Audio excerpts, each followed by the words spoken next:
The wind swept across the open range in Bavaria, whistling through the tall pines as the echo of gunfire cracked in the distance.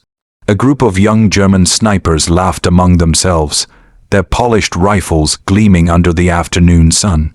They were the best in their unit, proud, sharp-eyed and fearless, but today their laughter wasn't about a victory. It was about an old man standing quietly near the firing line, hands folded behind his back, wearing a faded cap that had seen more battles than all of them combined. He looked fragile, almost out of place, a relic in a field of steel and youth. His boots were scuffed, his jacket old, and his posture slightly bent. The young snipers whispered to each other, snickering. "He's lost, maybe looking for a museum." One joked in German. Another smirked, "Maybe he's here to clean our rifles." Their laughter carried across the wind, but the old man didn't flinch. He just kept staring downrange, eyes calm, as if he were reading something invisible, something only he could see. The range officer walked up to him. "Sir, this is a restricted training zone," he said politely, but before the old man could reply, a convoy of dark vehicles rolled in from the east gate. The laughter stopped. Out stepped a squad of men in tan uniforms, the kind that didn't wear flags or names.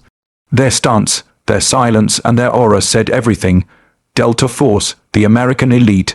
The German snipers straightened, suddenly unsure. The lead Delta operator, a tall man with a scar running across his cheek, walked straight toward the old man. "Colonel Hayes," he said firmly, saluting, "we're honored to have you here, sir." The young snipers froze. "Colonel," they exchanged looks, confusion spreading like wildfire. The old man nodded, his expression still calm. "At ease, son," he replied softly. "Just Hayes is fine. It's been a while since anyone called me that." Colonel Thomas Hayes. The name meant nothing to the German soldiers then, but to the Delta team it was legend. He was one of the finest snipers ever to wear the American uniform. Decades ago, in the rugged hills of Afghanistan, Hayes had done the impossible, a confirmed shot from over 2 miles away that saved an entire squad. His eyesight had dimmed now, his hands not as steady, but his spirit, that unbreakable calm of a man who had looked death in the eye, still burned quietly behind those tired eyes. "Sir," said the Delta officer, "we're here for the joint sniper trials." The German unit wanted to showcase their best. He paused, glancing at the others. "Would you like to take a shot, sir?" The old man smiled faintly. "I'm not sure they'd want that," he said, his voice dry but gentle. One of the German snipers, young and cocky, chuckled. "With all respect, old man, maybe you should watch how it's done first." The words hung in the air like smoke. Even the Delta men tensed. Hayes looked at him, not with anger, but with a kind of quiet pity. "Fair enough," he said. "Show me." The German sniper, proud and confident, took his position. The target was a full kilometer away, a small steel plate that shimmered faintly in the sun. He breathed steady, squeezed the trigger, and clang. The bullet struck near the center. His teammates cheered. 9 out of 10. The officer called out. The sniper smirked. "Your turn, Grandpa," he said, stepping back. Hayes moved slowly toward the firing position. One of the Delta operators whispered, "Sir, are you sure?" The recoil, but Hayes waved him off. He kneeled down, steadying the rifle. His fingers brushed the metal, familiar and reassuring, like shaking hands with an old friend. "I've used worse," he murmured. The range fell silent. Even the wind seemed to stop. Hayes exhaled slowly, adjusting the scope. Through the lens, the world shrank until there was only one thing, the target. His mind went quiet, and suddenly he wasn't in Germany anymore. He was back in the mountains of Kandahar, his heart steady, his brothers in arms behind him. He could hear the radio chatter, the fear, the chaos, and the stillness that followed every time he squeezed the trigger. He blinked once, aligned the crosshair, and fired. The shot echoed across the valley. The steel plate didn't just ring, it shattered cleanly in half. The German soldiers stared, mouths open.